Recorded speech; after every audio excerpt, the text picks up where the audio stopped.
SCORE Northeast Wisconsin and WHBY are pleased to bring you Biz Talk, a chance for you to hear from entrepreneurs and professionals as they share their experiences. From starting to sustaining growth, learn the skills needed for your business to be successful. If you miss anything, you can catch the Biz Talk podcast at score.org/Northeast Wisconsin.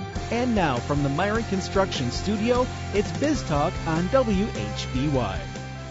A good Saturday morning to all of you listening in. Thank you for joining us.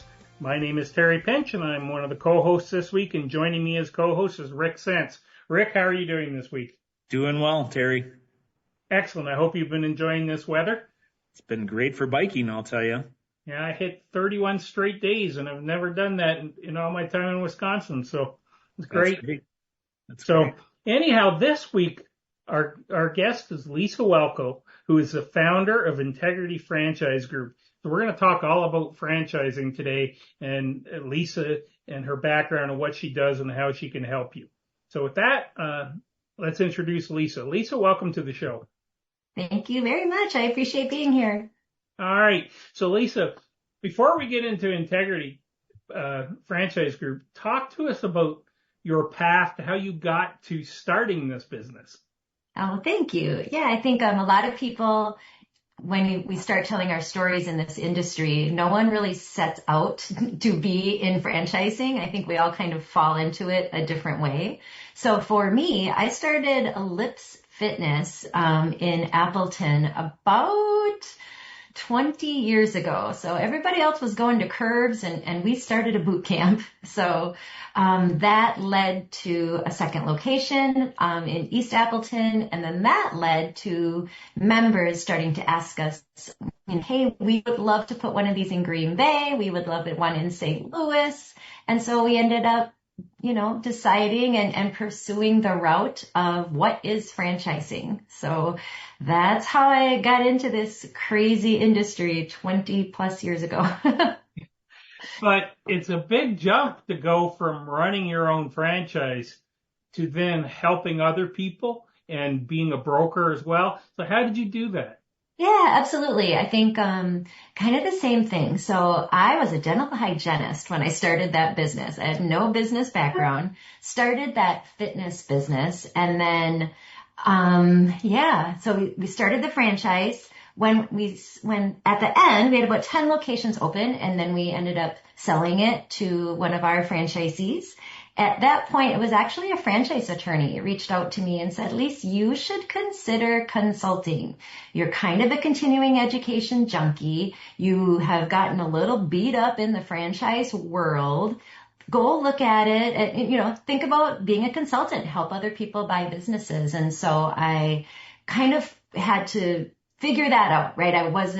There was a little bit of imposter syndrome there. So I went to a franchise consulting conference and just with the idea of let's look at this. Let's see what these guys do. And at that point, it was mostly guys. So I walked around and got to see what they were doing and getting to know the franchisors and how they helped people to find businesses. And I said, you know what, I can definitely run with these guys. And one thing I am going to do is name my business Integrity, because I think if we do it with integrity, we can really, really help people. And so that's how I ended up getting into it. I started helping people to understand franchise ownership. There are a lot of franchises out there. At that time, there was about 3,000. Now we're over 4,000 registered franchises in the United States. And so people that are interested in business ownership, that's kind of where I come in. And that's how I got into it. So why did you think this service was needed? I think anyone that starts to look at business ownership and starts to explore franchising will quickly realize it's not as easy as it looks, and it's not as easy to find one, and it's pretty easy to be sold, or sometimes you just don't know what's out there. Everyone thinks, of course, of McDonald's and Jimmy John's, but like I said, 4,000 franchises. And so definitely, I think when people start working with me, they understand the impact that I can bring because I tend to slow it down a little bit. We don't want you to be sold. I don't have something necessarily to sell you, but I can concierge the service. I can concierge the approach. And so helping them slow down a little bit, understand all of the legalities and the terminology and the money and the legal. I mean, there's a lot to go into it.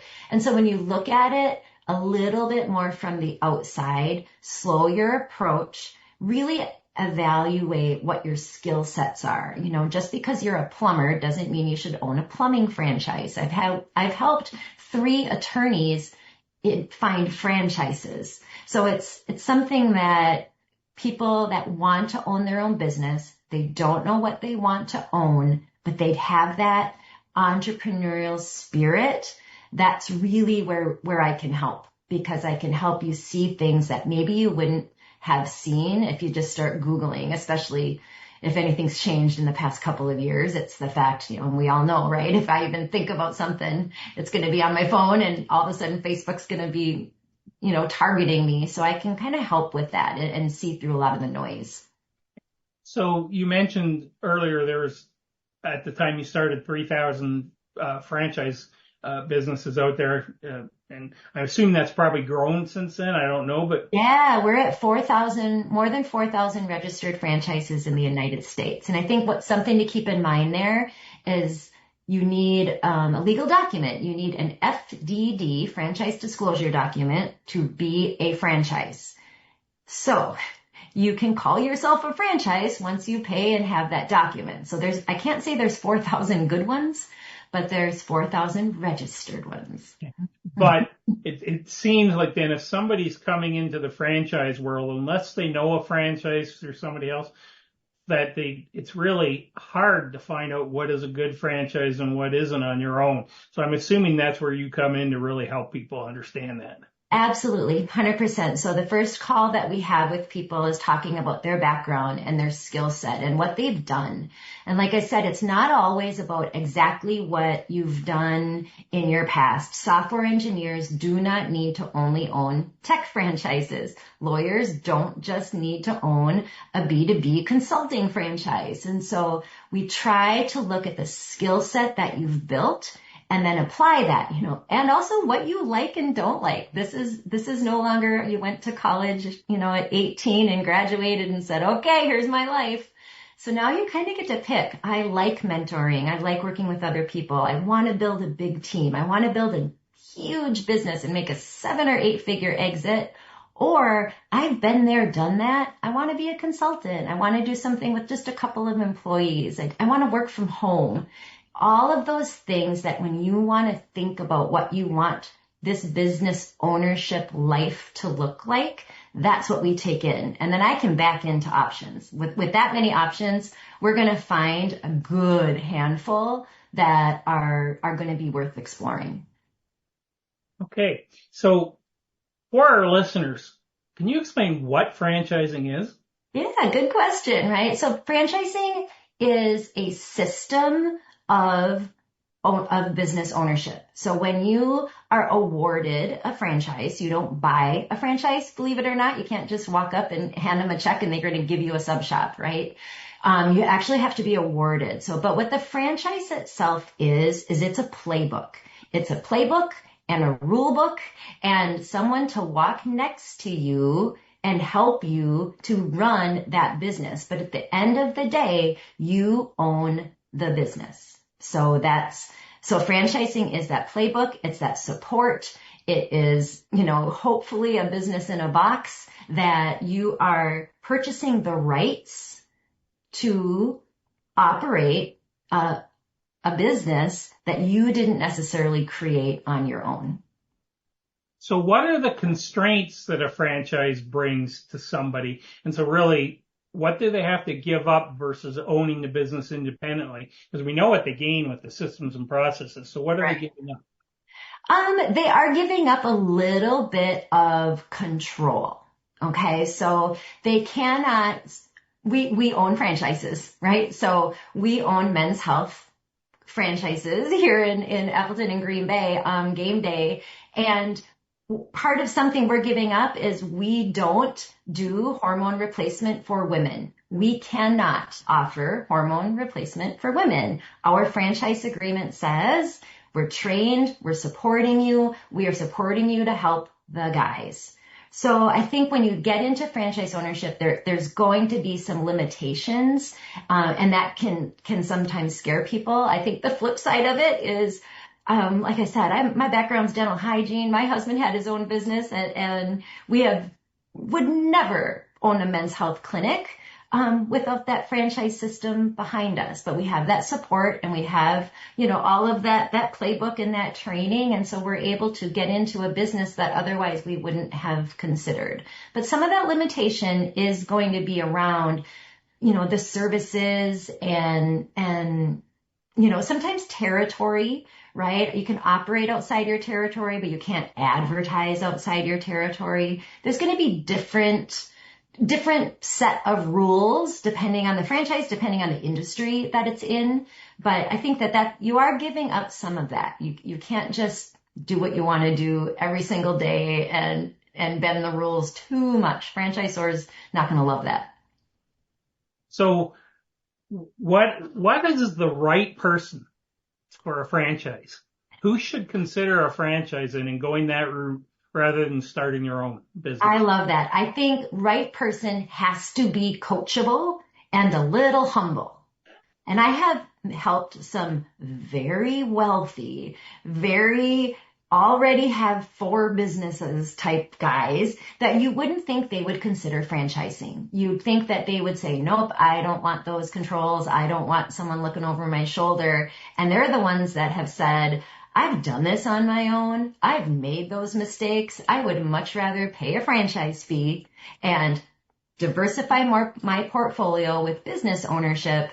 And I'm going to rely on the franchisor to give me that playbook, to give my manager that playbook, and let's run. But I think the biggest thing I look for is that ability to know that it's a franchise and be coachable. Be humble enough to know this franchisor is not playing around. If you follow that system, you should be good to go. And I say that, and there are some cowboys, right? So my cowboys that are out there, I talk to them and say, okay, we're going to put you in a smaller brand because you want a bigger wingspan. And that franchisor of a smaller brand is going to be more likely to work with you and take your ideas a little closer to heart. But I think, the best thing is that you need to understand that you're not going to call every single shot every single day when you're a franchisee.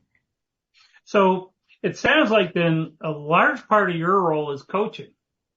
Yes, 100%. So mostly I'm coaching. Once we get people kind of past the fear that I'm not trying to sell them something, right? Like I'm more selling the idea that this is something to consider if you've considered business ownership. It's not necessarily the only idea, but it's one path. And so a lot of what I do is, okay, once we get past that, now we can get serious. Now we can say, okay, let's start designing that. Industries that interest you.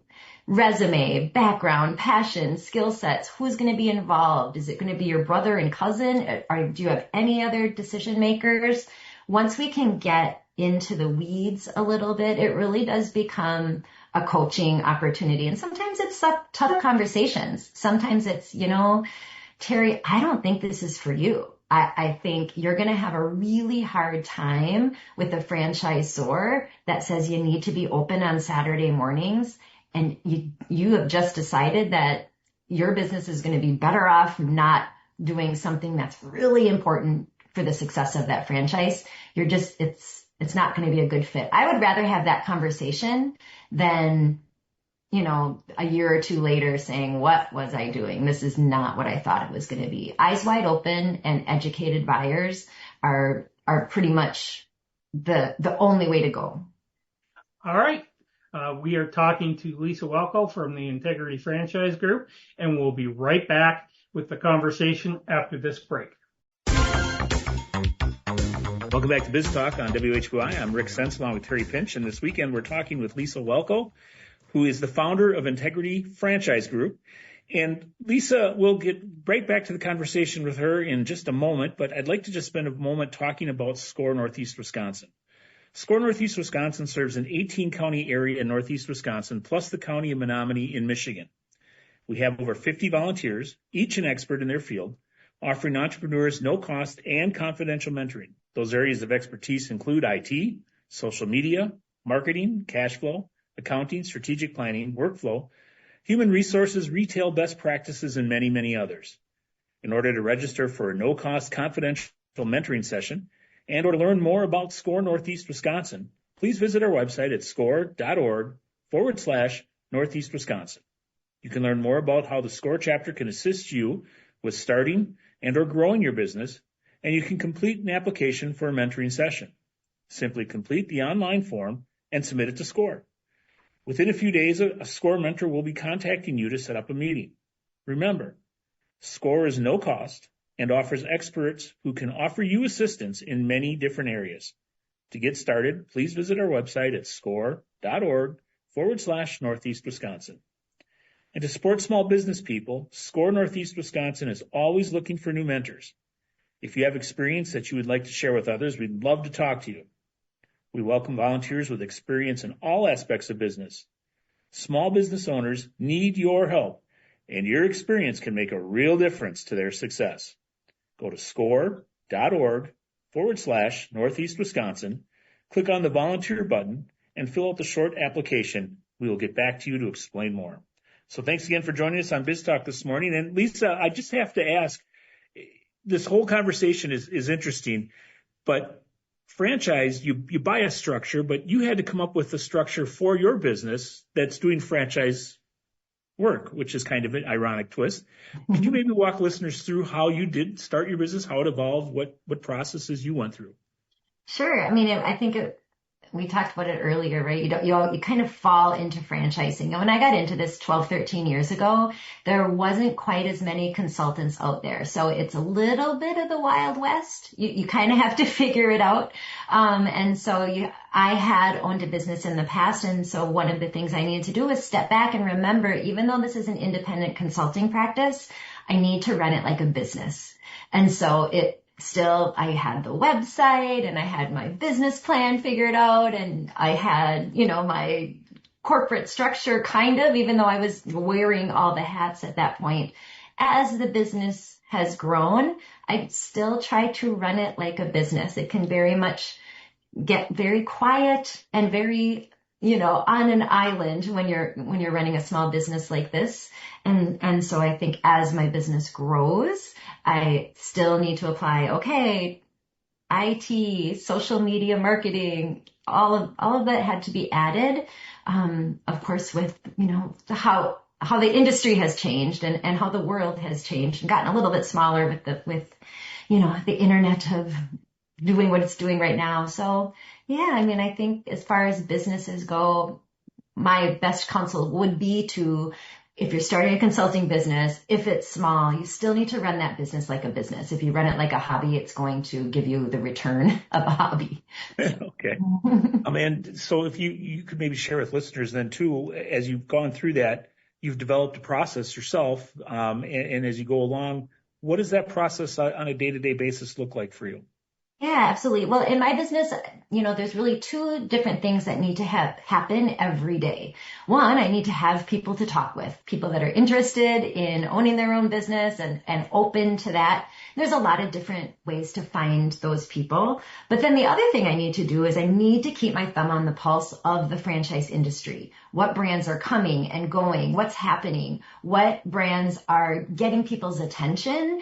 Think, Chick-fil-A and Crumble Cookie and all of those big type of brands, and then understand that those type of brands may catch people's attention, but then that's not always the best answer for everyone that I'm working with. So a lot of what I need to do on a regular basis is make sure I'm setting aside time for industry research and knowing what's happening. And what are some of the pratfalls that you've come across or things that you have to kind of work against that are out there in your industry? A lot of it is assumptions. I think we all agree that's not the best way to, proceed. I always say this a lot is that I want you to make an educated decision every step of the way. If you're assuming something, tell me, and then we can work it out together. Is that assumption reality, or is that something that we need to figure out and help understand that it's not reality? I think, the assumption out there is always, well, I want a franchise. I want a Chick-fil-A. And once you start looking at Chick-fil-A, you understand a couple different things. One, it's harder to get a Chick-fil-A than it is to get into Harvard. Okay, there are more applications for Chick-fil-A than there are for Harvard. The other thing with Chick-fil-A, as far as franchises go, it's hard to describe it as a franchise because you don't actually own anything. So with Chick-fil-A, at the end of that process, there's no exit. There's no selling of what you've built. You don't get to decide who the next owner is. You also absolutely cannot have another source of revenue. You cannot have two businesses. We're not going to see serial entrepreneurs at the start of Chick-fil-A. You'll see it, after they've built that Chick-fil-A and that 10-year agreement is up. We oftentimes see them go off to other business ownership. But Chick-fil-A is one of those that at the end of the day, you don't own it. You don't own that building. So. You bring that up, and I just really quickly, the limited time we have yet. Sure. You said there's 4,000 franchises out there. So are we looking at 4,000 different ways of doing things?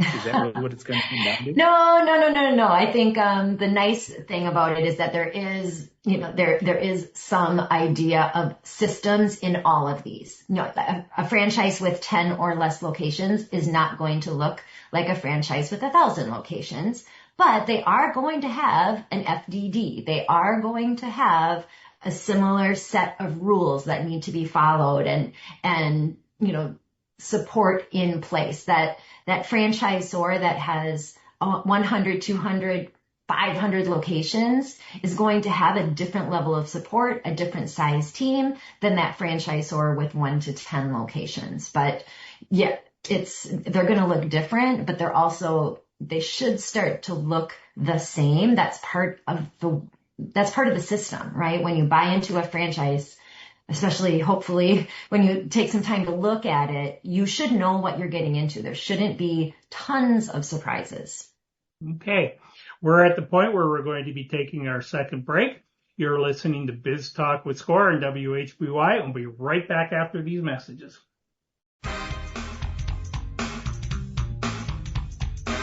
Welcome back to Biz Talk. This week we're talking to Lisa Welko from Integrity Franchise Group. But before I get back to Lisa, I have a quick education update for you. Just want to remind everybody again that we are doing our third annual Accelerate Your Business for Women Business Owners. Again this year, it's on September 22nd. During that day-long forum, you can gain insights into finance, marketing, technology, and life skills. It's at the Kalahari Resort this year, and you can also get a reduced rate on the conference room, or on a room for the conference, which, by the way, gets you access to the water park. So you can do that. It's $89, and you can register at score.org/Northeast Wisconsin. And you'll see right on the homepage, there's a place to register. But it's been a great opportunity for business owners to get together. Men can apply and go to. It's focused on women, but it covers everybody. So we've sold out every year. It's run by a group of people. I think this year a Madison group is running it, but a lot of people are involved, and it's a great opportunity to learn more about running your business. Again, September 22nd, Accelerate Your Business for Women. It's at the Kalahari Resort, and you can register at score.org/Northeast Wisconsin. Okay? So now we'll turn back to Lisa. And Lisa, I want to start this segment talking a little bit about what you call in your website is building the foundation. So before someone considers a franchise, what are the steps they should take to build the foundation? Absolutely. Good question. So I think, I'll just kind of describe what people go through when we start working together, and I think how we establish that foundation. So at first, the initial call is really, do you have something specific in mind, right? Some people know, I've always wanted to own a pizza place. And so we're going to start looking at, we'll narrow that down to about 100 different franchises just for pizza, right? But I think as you build that foundation, what you're thinking about is designing that life. You get to choose now. If you never want to work with another employee again, we can decide that. There's just a lot to think about. And so we start out with a questionnaire, and then we talk about the different industries that franchising sits in, right? So it's 60 different industries. Crime scene cleanup to crumble cookie is a franchise. Do you have an idea of an industry that interests you? Doesn't mean you have a background in it, but let's talk about that. Have you always thought, I want to build something big. I want to be that next, empire builder. And let's talk about what that looks like, what that takes versus I've already done that. I've been there, done that. I'm retired, but I'm a little bit bored. So let's do something that I can create some revenue. Well, that's going to be a different path. So we take all of that into account, all of the different industries, what attracts your attention, what maybe you absolutely are not interested in, and we kind of use that to build the foundation. The other thing we do is a business personality assessment. It's called a Zoracle. I have paid a couple $100 a month for this software for over 10 years. I really like it. It helps me to avoid rabbit holes. It helps me to say, okay, what kind of employee are you going to be great with? What size franchisor is going to make the most sense? We talk about the stage of growth of the franchisor. Are they smaller and newer, more nimble? Or are they my big Dunkin' Donuts Goliath that is going to be a little less, caring about whether or not you like sprinkles on your donuts, right? So you really have to understand what your business personality is, what you're looking to build. You have to talk about money. We have to talk about how much money do you want to set aside for this business. I think a lot of times, and I know SCORE is great at this, is help people understand the true cost of starting their business, all of the hidden costs of starting their business. Franchising is going to give you an estimated total investment. It's a very specific number. It's going to include 3 months of working capital, but never in the history of ever has 3 months working capital probably been enough to get that business profitable. So we have to talk about that. Talk about SBA loans, what you're going to need to bring to the table there, what sort of credit score. Make sure that you're positioned well in order to even consider if this is going to be a true possibility in the next year, or is it something that I'm going to say, you know what, save a little bit money, get a little bit more comfortable in everything that you're doing, and then come back to me in a couple of years, and then I'll be able to help you. But not everyone is able to just bootstrap. You're not going to bootstrap necessarily a franchise. That's just something that I tell people. Undercapitalization is the biggest unforgivable sin in this business. You have to make sure that you are capitalized to ride out that first very hard year in business. So I'm sorry that was super long, but there's a lot. The foundation is so important that I think that that's where I spend a lot of my time with people. So, well, that's great. So, but one thing just to clarify, I know that you can't put a number on it, but let's talk about, because one of the things that comes to mind for many people is they'll see things, whether it's McDonald's or Burger King or Dunkin' Donuts. Sure. I'm assuming with those larger franchises, the money involved in the fees are much, much larger than people may expect. Absolutely. And sometimes the fees are. So the franchise fee, remember the franchise fee is your one-time pay to play. You're going to sign a 10-year franchise agreement. That franchise fee gets you your territory, gets you into the system, and puts your flagpole in Northeast Wisconsin or Appleton, Wisconsin, and says, okay, this is mine. Let's go grow it. But I think when you really start to get into where the expense is in franchising, it is those bigger brands. Yes, they're a bigger brand. They're going to have more support in place. Support comes at a cost, but also the brick and mortar real estate component is going to tip that franchise more expensive. It just is. There's plenty of franchises out there that are not brick and mortar. They're service-based franchise. You're bringing your business to your customer.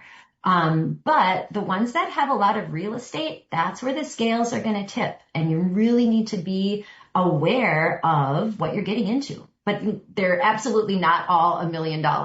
There's plenty. We use kind of the 7A loan for SBA as our watermark. 7A loans about 150,000 or less all in, more service-based businesses. And then once you get over 150, you're getting more into a little bit bigger of a business model. Okay. So let's talk a little bit then about the ownership models for franchises, because I know there are people who I've talked to them as a score mentor who are working full time and want to do something on the side with a franchise. Yeah. And there's other people who want to quit their current job and do something full time as a franchise owner. So talk about that. What are the models? Absolutely. So, and that's a really big conversation right now in the world of franchising. So the easiest one to talk about first is going to be that owner operator model. Doesn't mean that you're the one painting the walls or turning the wrench of the plumber, right? But an owner operator model is a model where the owner is involved in the day-to-day operations of that business 30, 40, 50, 60 hours a week. They are involved very heavily. They're not keeping their corporate position and then starting that business as a side hustle or even just on the side altogether. So once we get into that, you're talking about semi-absent, semi-passive, part-time. They all kind of have the same name or the same implication, which is I don't want to be 40 hours a week in this business. I don't want to be the face of the business. I want to keep my corporate position and then run this business on the side. I would throw that out to every listener in there. If you're considering that, you better be considering franchising, because you need a model that's going to be very well organized and very, very well supported if you really want to grow, I guess, a decent sized business. Semi-absent is out there. Not every brand is going to allow it. Certain brands are going to say, absolutely not. We need you in this business. We need eyes and ears on the business. Other brands will say, we can support you as a semi-absent owner. We can support your manager. We can answer those questions. And then again, that's something as a consultant, I really help you scrutinize. Are you being realistic in how much time you can give to that business? If you say I have 20 hours a week and it's nights and weekends, that's very different than I have 20 hours a week after, noon every day, or I can be in the business at all. So we're really, really going to talk about that a lot, because it's the part of franchising. People will get into a business not entirely realistic about how much time it's going to take to run that business. Okay. So as you're working with a client and looking at going ahead, what should they consider? Let's talk about some of those different things. What typically are the type of things they would get from a franchise, and how do you help them determine what this area is, what systems and tools they need, that sort of thing, marketing support, other things? Absolutely. It's actually part of the intake form that we go through. Is we're basically developing a business plan, a business model, and we're trying to make sure that if there are any chinks in your armor, if there are any weaknesses in what is going to take to run a business, we're going to look for a franchisor who's super strong in that category. I'll use sales as an example. Some people love that idea. They want to be the face of the business. They want to be the rainmaker every single day. They're just good at it. Other people despise that. They say, Lisa, I do not want to sell something. And we are going to have a conversation that business is selling something to someone else every day for the rest of your life. But you don't necessarily need to be the head salesperson. It doesn't need to be cold calling. It doesn't need to be door knocking. But what your sales approach is going to be is going to determine what kind of franchises we're going to look at. That's a really big watermark. If people don't want to be in charge of their own lead generation, there's certain franchises that we can plug into where the franchisor is going to take care of that lead generation, is going to take care of the call center, answering the phone. If they're calling a local number, but they're talking to someone in Omaha who knows that business inside and out. With today's technology, they can Google map it, say, hey, I'm calling about my Christmas lights, but it looks like you have 3 bushes in the front. Would you like us to do those as well? Looks like your yard is about 1.5 acres. Do you want this to happen? I mean, with today's technology, there's a lot that can make it sound local, even if it's not actually that business owner answering the phone. So I think that that's definitely, it's something that you have to consider is where your strengths are and what you don't want to do in the business. Be honest with that. Franchisor doesn't want to trick you into business ownership. Franchisor doesn't want you going in without your eyes wide open. They have to report failures. They have to report how all the franchisees are doing in a system when they're talking about revenue generated from their franchisees. Except for your wife or husband or mom or kids, the next person that wants you to be successful in this business is that franchisor. I promise. They do not want you failing, and they know that if you are going in not having a full understanding of what that business is, the chances of failure are a lot higher. So let's talk, I want to talk a little bit, touch on social media support right now. 10 years ago, that wasn't a big issue. There were some out there, but we've seen that change in our work too, as mentoring. Do most franchisors have a program for social media support now? And so what does the franchisee do around social media support? Absolutely. It's different from franchise to franchise, but I say in general, I would say that franchisor is going to have social media policies, social media support.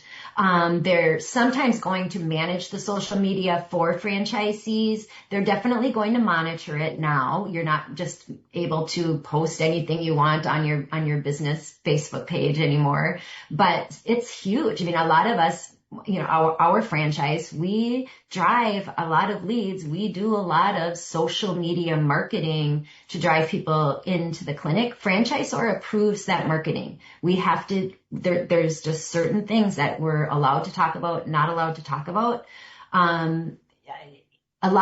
Sometimes the other thing to think about is that everyone wants a national ad campaign. That's part of what franchising brings, is the fact that I don't have to wake up every single day and figure out what I'm going to put on my social media. There's going to be a national ad campaign to help support that.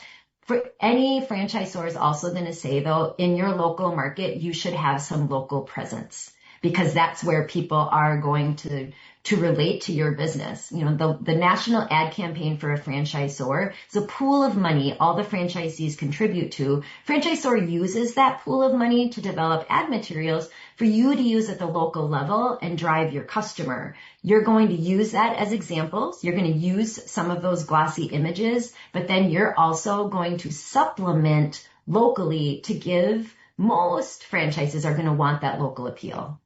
Okay. So in the last minute or so we have in this segment, how does somebody determine if a franchise has a good customer reputation, good support for customers, and how do you figure that out?